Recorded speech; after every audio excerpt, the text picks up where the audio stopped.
wabarakatuh. Kembali saya menjumpai pemirsa dalam bincang santai, namun kita coba bahas hal-hal yang serius, membincangkan sesuatu yang berat tapi dengan cara-cara yang ringan ya. Dan kali ini kita akan berbincang tentang buku ya. Kebetulan juga saya sudah bersama dengan penulisnya. Jadi ada sebuah buku yang akan rilis tahun ini 2021, mengawali tahun dengan menerbitkan buku ya, tokoh-tokoh yang mencengangkanku, dan ini vol 2, artinya kan ada vol 1.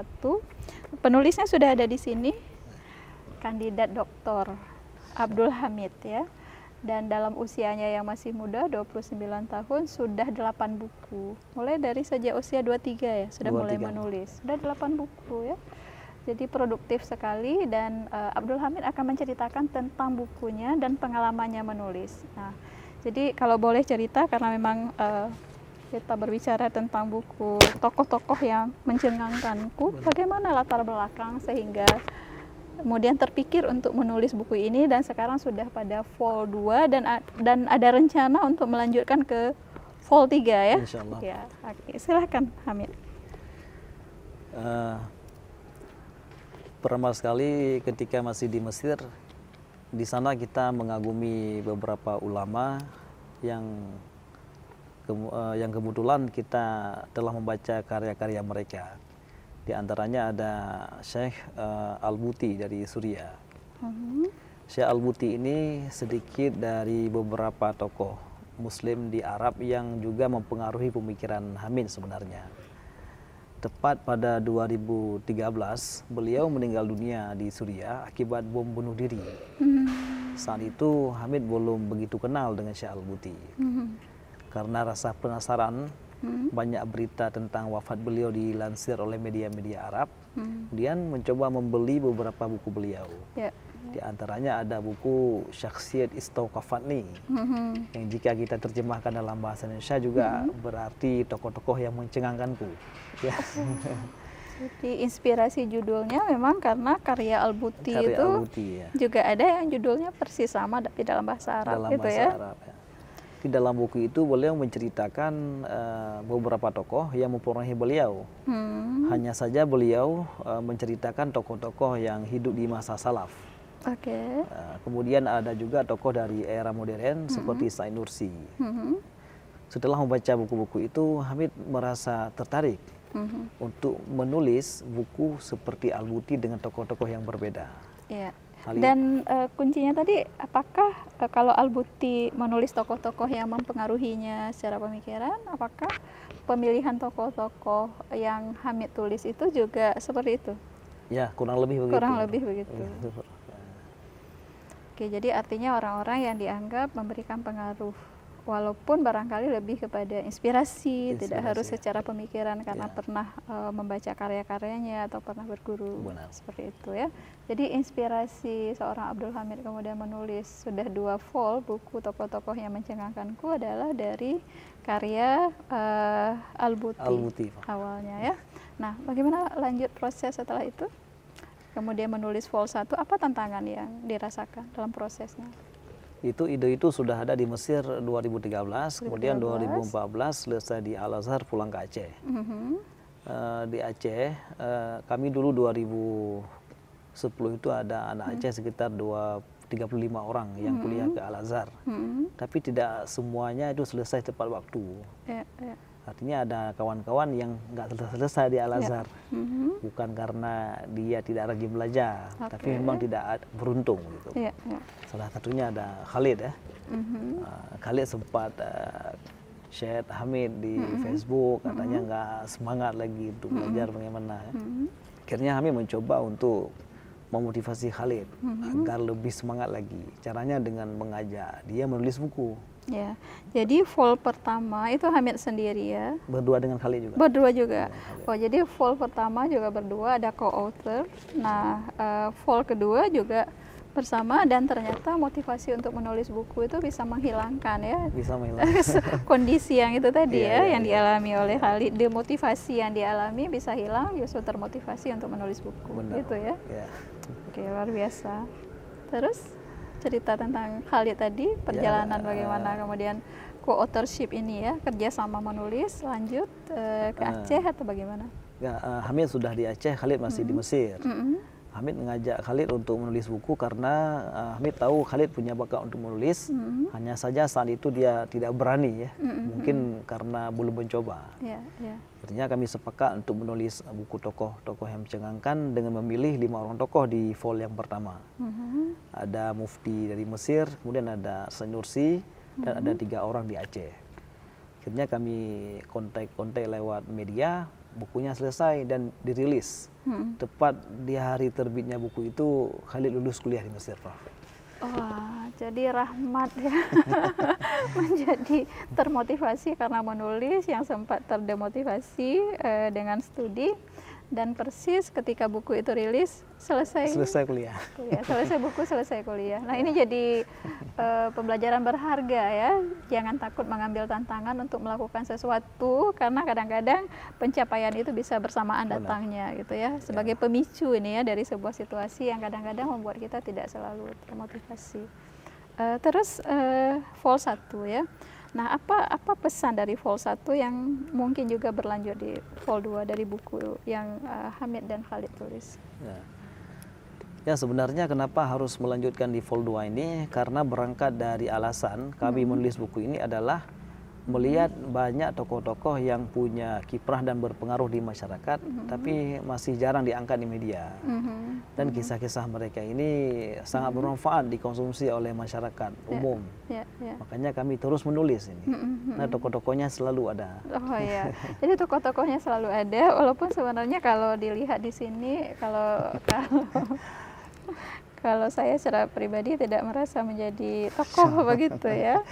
Dan juga saya ingin mengatakan ada banyak perempuan-perempuan di sana juga yang memiliki karya, kiprah, dan kontribusinya untuk masyarakat yang barangkali akan diangkat lagi di dalam vol 3 atau vol 4 dan seterusnya ya.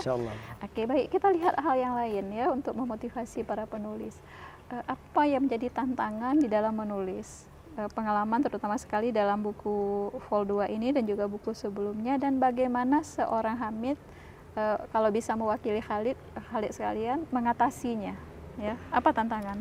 Tantangan terbesar dalam menulis buku-buku tokoh-tokoh ini adalah datanya, Prof. Datanya ya, data ya. Karena ada tokoh-tokoh yang sangat susah kita ajak bicara, sehingga datanya harus kita wawancara orang lain yang punya keterlibatan sekunder itu ya, data sekunder ya.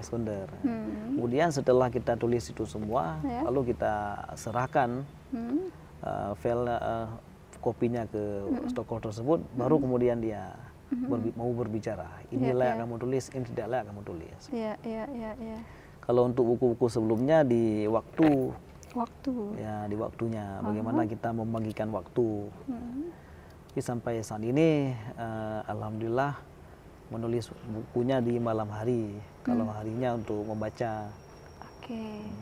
Jadi masalah data ya, kadang-kadang ketika kita menulis itu kehabisan data, dan karena ini membahas tentang tokoh, kalau misalnya sulit untuk mendapatkan data dari tokoh, Hamid menggunakan data dari perantara ya, untuk melakukan wawancara atau untuk menggali data.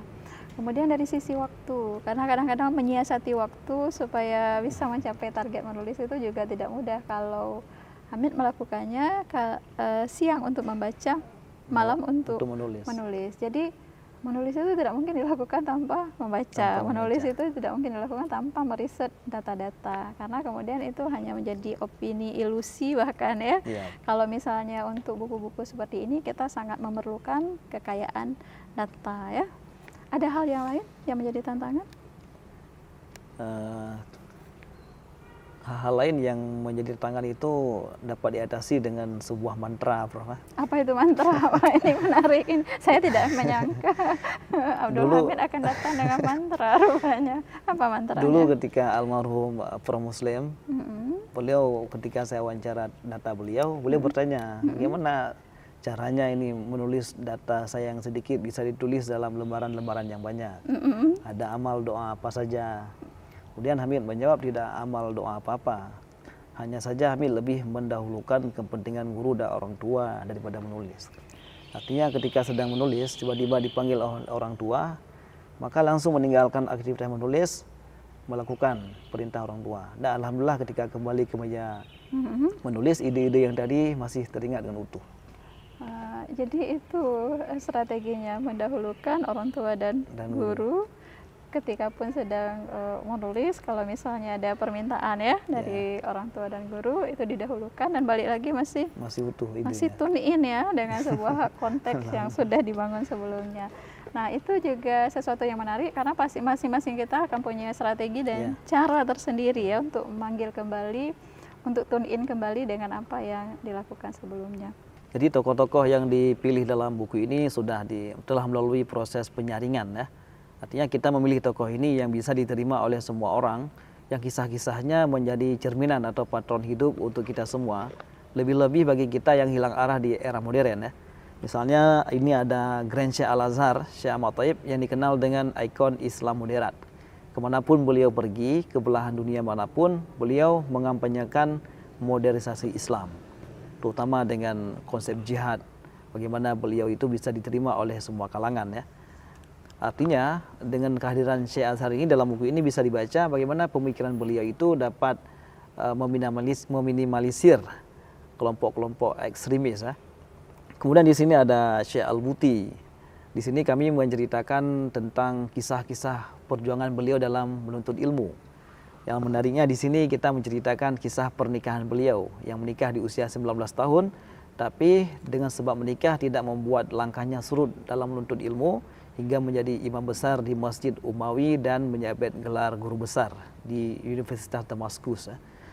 Kemudian di sini ada Tunku Nasruddin ya, yang dikenal dengan mantan juru rundinggam. Bagaimana beliau meninggalkan kampung halamannya bertahun-tahun demi masyarakat Aceh, tapi beliau akhirnya pulang kampung halaman mendirikan pesantren, mengajarkan ilmu agama dan ilmu entrepreneur kepada anak-anak Aceh ya. Karena menurut beliau kemerdekaan yang hakiki adalah lewat pendidikan. Kemudian di sini ada guru kita Prof. Eka Sri Mulyani. Bagaimana dengan kehadiran beliau dalam buku ini kita bisa menjadikan beliau sebagai cerminan ya, bahwa seorang wanita itu tidak selamanya menjadi ibu rumah tangga, tapi bisa menjadi guru besar yang mengajarkan masyarakat, tidak hanya dalam lingkungan masyarakat tapi mengajarkan mahasiswa di kuliah. Kemudian kita bisa juga melihat perjalanan beliau yang mampu menyelesaikan pendidikan di luar negeri di kampus-kampus megah di dunia. Kemudian terakhir ada Bang Ahmad Arif, bagaimana beliau dulu punya cita-cita untuk mewujudkan rumah baca gratis bagi masyarakat. Tapi beliau karena cita-cita itu merelakan studinya tidak selesai di UIN Syarif Hidayatullah Jakarta, sehingga di sini kita buat ada kutipannya, di sini kita buat ada kutipannya di sini, gagal menjadi sarjana tapi cita-citanya sampai ya. Ya, terima kasih Hamid. Saya sebenarnya secara pribadi itu merasa belum cukup pantas ya. Dan juga sebenarnya video hari ini dibuat bukan karena ada salah satu bahagian cerita mengenai saya di sana, tapi apa yang sudah dilakukan Hamid menjadi motivasi yang sangat perlu menginspirasi ya kita semua para penulis.